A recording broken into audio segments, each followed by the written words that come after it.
Hi everybody, it's Jenny here from Jenni Floristry Arts and Crafts. Welcome to your Christmas wreath tutorial video. I trust you're going to enjoy the experience. Let's get started. Now, along with the video itself, there will be a PDF instruction, and we're going to start off with the base of the wreath initially. So if you do not understand anything in this video, you can refer to the notes and vice versa. I will break it down slowly, and there are various options to follow because I do understand that obviously there are some complete novices that need a little bit more explanation. If you have any floristry skills or have done wreath making previously, well then of course you can continue on with the video. But obviously being a video, you can start it and rewatch it at any time. So that's awesome. I'm also contactable on a WhatsApp, so if there's anything that you really need to know or even questions that you want answered, you can always comment on the video below and I will get back to you on that. So we're going to start off with the wreath base. I'm going to refer here to my computer, just what I've got written down, and then obviously go backwards and forwards between the practical content so they both link up. We are going to, as I say, start with the wreath base. This Christmas wreath making kit is different in the sense that you do not get a metal base with the wreath. So a lot of these kits, what they'll do is they'll send you a metal base and you have to get moss and you have to bind it on. Whereas I'm actually going to be teaching you a construction right from scratch. So you will be taking material, biodegradable, organic material, and you'll be able to creating a very simple circular wreath base structure. And on that, you will then bind your foliage and create your traditional wreath that you could put on your door or on the wall of your home, certainly to bring Christmas in and make you feel all Christmassy. So grab a mince pie, pour a bottle, pour a glass of bubbly, turn up the volume on that Christmas music and get old Mariah singing, and we'll start with now. Oh, and by the way, I've got my Christmas leggings on, so Christmas hat, Christmas leggings. You got to get into these. Oh, that's my chair, it's a bit squeaky. So please disregard that. Let's get started. So in your kit, you have been supplied with your willow, and you probably have, depending on the thickness, anything between 15 and 20 stems. These are actually called whips, all right?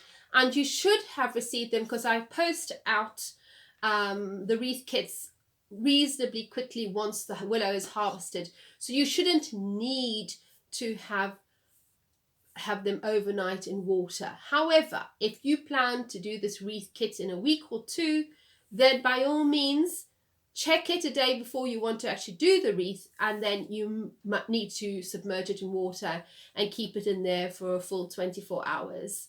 Or if it's very dry, maybe later. So what I would suggest to you is that you actually leave the wreath in a room that there's no central heating on, or anything in the shed or the garage or something like that. So there's two types of weaving that we do here. We do one with the willow. Now the willow, it generally, although it's pliable, is better to actually weave. So you start with 2 or 3 stems, but then you build up each row on an individual basis. Whereas if we use other ivy or other vine material that is much thinner and more pliable, you can generally get a bunch and then just twist it into a circle, secure it, and then almost immediately start creating your wreath. So you have in your kits the willow. So we're going to primarily focus on that. And then if you want to see any of the other techniques that I do with weaving, specifically with ivy, which is forest ivy, I will also put a link in the description below to that, and you can watch that YouTube video, and that will give you a very big comprehensive idea of what you can do with relation to other materials that you can use when you create your wreaths. So when I say prepare your material, this is what you're doing. You're effectively going to pre-bend it to where that you can put it into a circular shape without snapping. So if you're going to continue to do that, to all your material. So I'm going to let you get on with that. Right, I've got some WD. I've got rid of that pesky squeak off my chair. So now we're going to start our simple circular wreath base. The materials that you want to extract from your kit are the following. You want the cable ties. I should have put a couple of them there. You want your wire. A tape measure of sorts. A ruler is fine because we need to make a circle in a specific circumference, and obviously your willow. So there's two different ways that we're going to approach making this wreath, and it all depends on how easy you find it to do, and obviously the material that you've been given. So you can try both ways. It's up to you what you prefer. So the first one is where you're going to take the long individual piece of willow.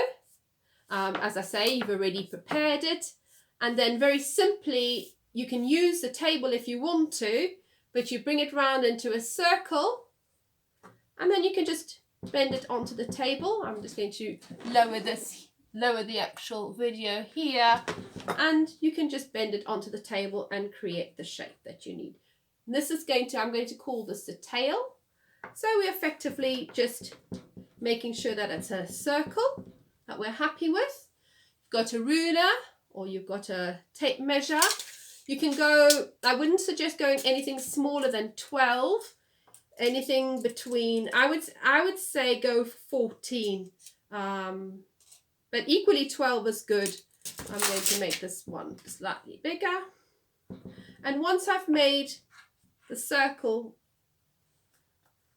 how big I want it, I can, for ease, use the cable tie or your zip tie, whatever you call it, and tie it at the thickest part so it doesn't pop up. And again, you can just use another cable tie to tie it down. These cable ties will be removed at a later stage. And there you've got your circle to start with. And this is the second way. I have actually wired the whole 3 stems together.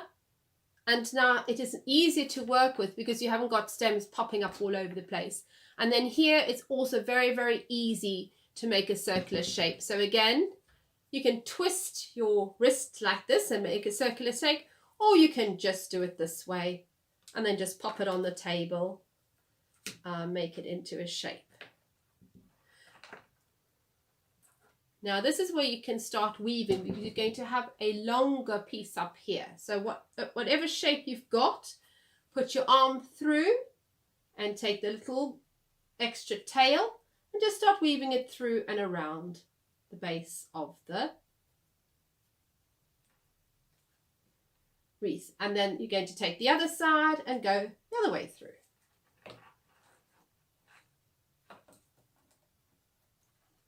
And you'll find as you build it up, so the wreath will become stronger and stronger. And at the end here, because you've already got a few here, you can just either thread it through the wire, or you can thread it through the space between the sticks, or you can just leave them like that.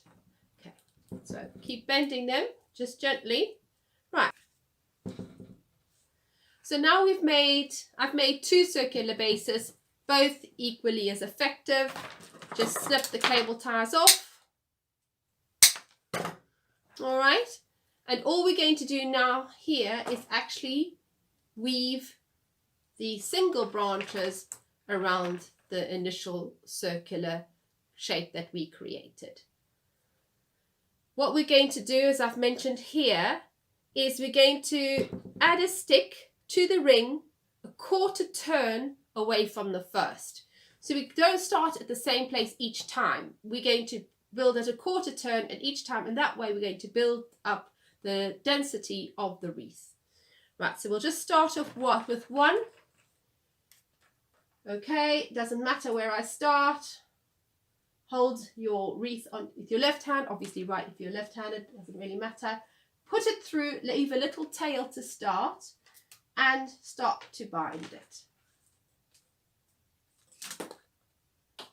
Bring your hand through. This is one thing while I was doing the workshops that I noticed a lot of people were doing. They were really binding it really close together. You don't need to do that. Just let it easily, when it goes through, it will naturally come out, and that's where you need to just let it go so it gets a lovely woven effect. And you're not trying to tie it together, you're trying to weave it together. And where this little tail is quite easy. You can just come around and secure it down now, and at the end just pop it through.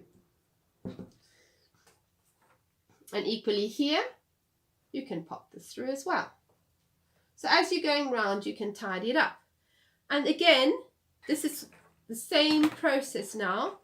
You're going to go a little bit, so we started over there, now we're going to start a quarter on there, so let's start over there. When your wreath comes a little bit denser, or even now if you want to do, you can push the beginning of the willow through the base of the twig, the branches should I say, and there you've actually got a fixed point. And again, your hand through the willow, circle, and you just again start binding it through all the way to the end. And you'll find as you continue to do this that the wreath will get stronger and stronger.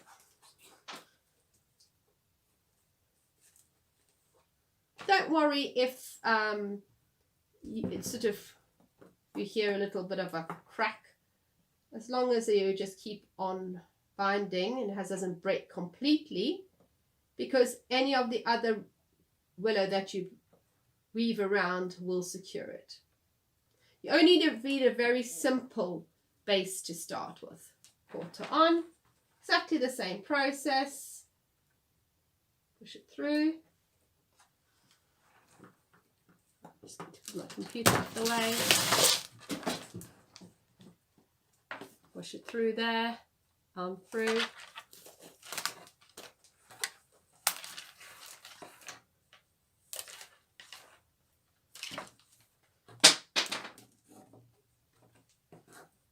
You can use your table if you want to and bend it into more of a shape as you're going. So that's simply what you're going to do, and I'm going to let you carry on until you reach the required thickness. So I'd like you to use up all the willow that I have given you in your box, and we'll see you soon. We've come to a point now where we are happy with the rigidity of the circle. It's time to tidy it up. I recommend a minimum, well, roundabout I would say about an inch thick, because that needs to be reasonably strong to be able to carry the weight of the greenery. Also, just to remember that the willow that I provided you is still very wet, so that's going to dry out and that's going to come lighter as well, so you need a reasonably thick diameter. So what I'm going to do now is just tidy it up, and obviously depending on how thick your stems are, you can take some sharp scissors, or the very thick stems at the end you might need some secateurs. If you're not happy with your wreath in terms of you feel there's too much sticking out, feels a little unstable, because you're not actually going to see the wreath base, just to make sure that it all holds together and doesn't unravel, what you can do is just take your wire. Now this is not a step that everybody's going to need to do. It just depends on how well you've managed to bind your wreath. But you can just very firmly take your binding wire and just wire your wreath, give it a little bit of extra security. And then when you come to the end, you don't have to cut it off. You can actually keep it on the wreath, ready to start the next step. So there's my wreath, my halo. I really recommend that you do not make it bigger than 14 inches. The reason being is because I've only provided enough material for that. If you're doing a dried wreath, I recommend 12 because the material is not as lush. So I think 12 is probably going to be practical. If you want a bigger wreath, that's not an issue. But what you will have to do is supplement your greenery. So for argument's sake, if you have cypress in the garden, or if you've got box, or you've got bay leaves, you've got rosemary, and a large quantities of it that you can include amongst the material that I've already provided for you, then by all means go slightly bigger. But again, there's only so much willow that I've given you, and you need quite a strong base for that in any event. So between 12 and 14 inches maximum is the diameter that you would be looking at. I look forward to seeing you in the next video. Thanks for watching, and I'll see you soon.